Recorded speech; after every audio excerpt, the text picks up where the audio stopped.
कांग्रेस के प्रदर्शन के बीच संसद में पीएम मोदी से मिले शरद पवार। जानिए क्या हुई बात। दिल्ली में दो नेताओं की मुलाकात से महाराष्ट्र की राजनीति में अचानक गर्मा गई।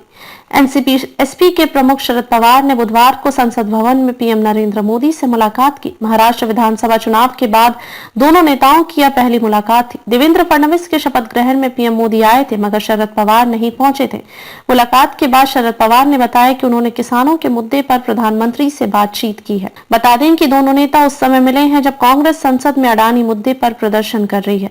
बुधवार को भी जब शरद पवार संसद भवन पहुंचे तब कांग्रेस के नेता बाबा साहब भीमराव अम्बेडकर के कथित अपमान के विरोध में प्रदर्शन कर रहे थे। पवार के पास उतने विधायक जितने बीजेपी को बहुमत के लिए जरूरी। विधानसभा चुनाव में शरद पवार की पार्टी एनसीपी एसपी को सिर्फ 10 और उद्धव सेना को 20 सीटें मिली थी।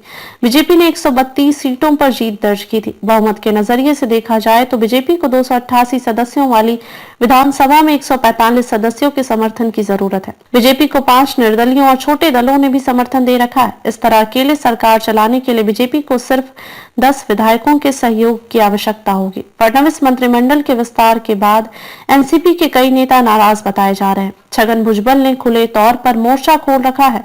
चर्चा है कि वह शरद पवार की तरफ वापस लौट सकते हैं। पीएम मोदी भी कर चुके हैं शरद पवार की तारीफ। शरद पवार महाराष्ट्र की राजनीति में चाणक्य माने जाते हैं। हर राजनीतिक स्थिति में सभी दलों के नेताओं को साथ कर रखते हैं। इसके बूते ही कांग्रेस से अलग होने के बाद भी कांग्रेस के साथ मिलकर महाराष्ट्र की सत्ता में लगातार 15 साल टिके रहे।